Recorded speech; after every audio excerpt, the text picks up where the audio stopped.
أعوذ بالله من الشيطان الرجيم. بسم الله الرحمن الرحيم. كل الطعام كان حلا لبني إسرائيل إلا ما حرم إسرائيل على نفسه من قبل أن تنزل التوراة. قل فأتوا بالتوراة فاتلوها إن كنتم صادقين. فمن افترى على الله الكذب من بعد ذلك فأولئك هم الظالمون. قل صدق الله. فاتبعوا ملة إبراهيم حنيفا وما كان من المشركين. صدق اللہ العظیم.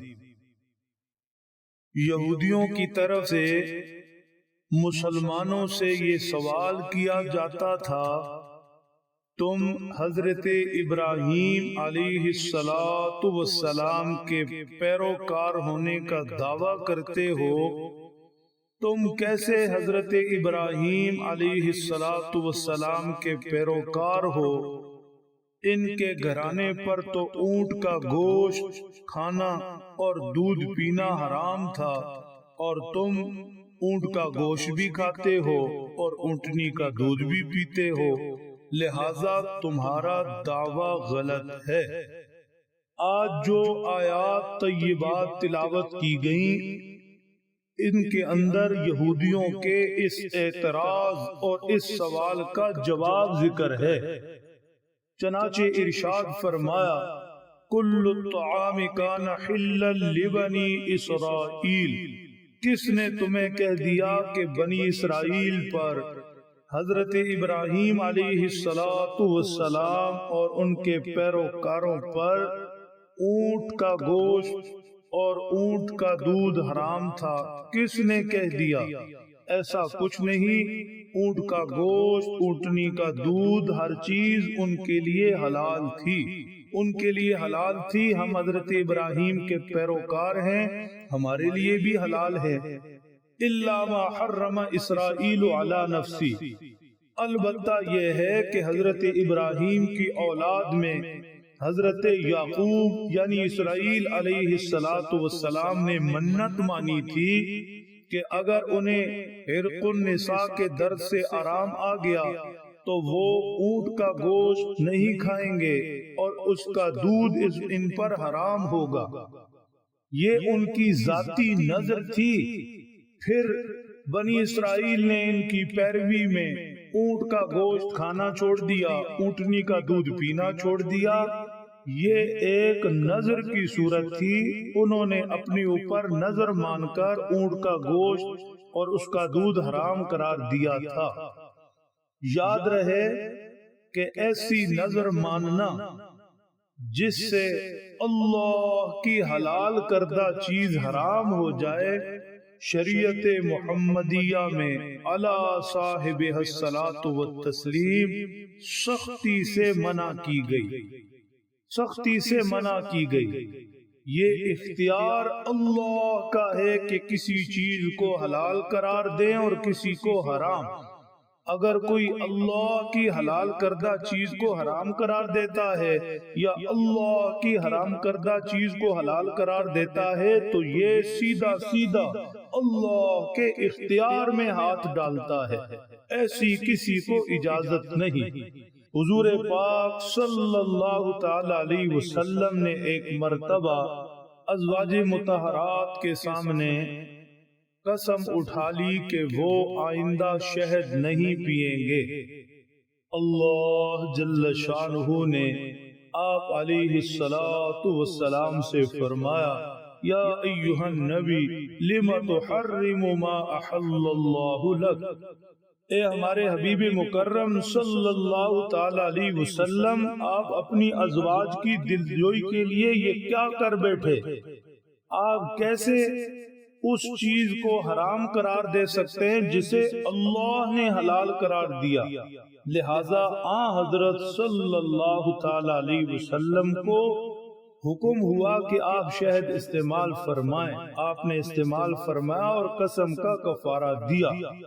لہذا یہ تو اللہ کی طرف سے کسی کے اختیار میں ہی نہیں کہ کسی حلال چیز کو حرام قرار دے۔ تو حضرت اسرائیل نے، حضرت یعقوب نے علیہ السلام اس زمانہ میں نظر سے اپنے اوپر اونٹ کا گوشت، اس کا دودھ حرام قرار دیا تھا، تو اس کی دوسروں کے لیے پیروی ضروری نہیں۔ اللہ کی طرف سے حلال ہے اونٹ کا گوشت اور دودھ تو حلال ہے۔ پھر یہ بھی ارشاد فرمایا من قبل ان تنزل التوراۃ، یہ معاملہ تورات کے نازل ہونے سے پہلے کا تھا۔ اب تورات تم نے ہاتھوں میں پکڑ رکھی ہے، تم بتاؤ تورات میں کہیں ذکر ہے، کہیں یہ وضاحت موجود ہے، اللہ کا حکم موجود ہے کہ اونٹ کا گوشت نہیں کھانا، اونٹنی کا دودھ نہیں پینا، یہ حرام ہے، کہیں ذکر ہے قل فأتوا بالتوراۃ فاتلوها ان کنتم صادقین، اگر اس دعوے میں سچے ہو تو لاؤ کوئی آیت، لاؤ کوئی تورات میں اللہ کا حکم جس میں ذکر ہو کہ اونٹ کا گوشت اور اس کا دودھ استعمال کرنا حرام ہے۔ یہود لاجواب ہو گئے، یہود لاجواب ہو گئے، چنانچہ ان سے پھر ارشاد ہوا، دیکھو اللہ نے ایک چیز کو حرام قرار نہیں دیا اور تم اسے حرام سمجھو گے، حرام کہو گے، حرام خیال کرو گے، تو یہ گویا تم اللہ پر جھوٹ باندھو گے۔ شریعت کا مسئلہ کوئی جھوٹا بیان کرے تو اس کا مطلب کیا ہوا کہ اللہ پر جھوٹ باندھ رہا ہے۔ اللہ نے ایک چیز کو حرام قرار نہیں دیا اور یہ کہے جی کہ اللہ حرام قرار دے رہے ہیں، یہ اللہ پر جھوٹ باندھنا ہوا۔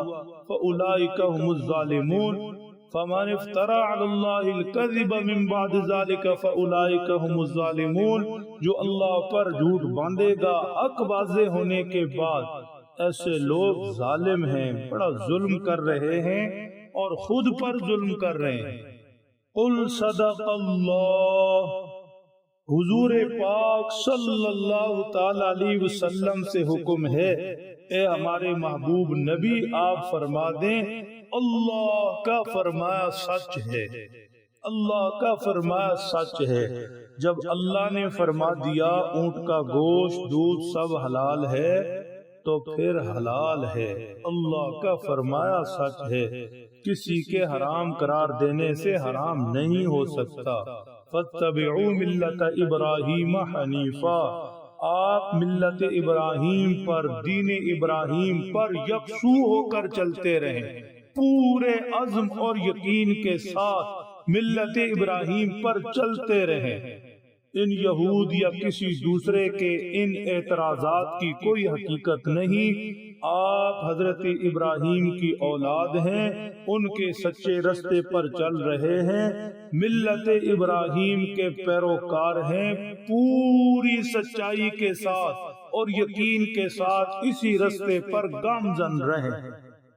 وَمَا كَانَ مِنَ الْمُشْرِكِينَ، اور یہ بھی تو سوچے، یہ بھی تو کوئی سوچے، حضرت ابراہیم کا نام تو لیتے ہیں، یہ بھی تو کوئی سوچیں کہ وہ مشرک نہیں تھے، شرک سے بیزار تھے، ایک اللہ کی عبادت بندگی اس کے نام لیوا تھے۔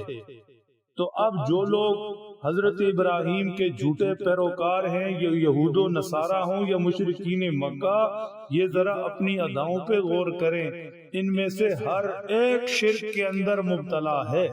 یہودی حضرت عزیر کو اللہ کا بیٹا بنائے ہوئے، عیسائی حضرت عیسیٰ کو خدائی میں حصے دار بنائے ہوئے، اور مشرکین مکہ تو ہیں ہی شرک کے اندر ڈوبے ہوئے۔ یہ کیسے اور کس منہ سے حضرت ابراہیم کا نام لیتے ہیں؟ آپ ہیں دین ابراہیمی پر، توحید کے علم بردار، اللہ کو اور اس کے احکامات کو پوری شان سے ماننے والے۔ اللہ سمجھ دیں، عمل کی توفیق بخش۔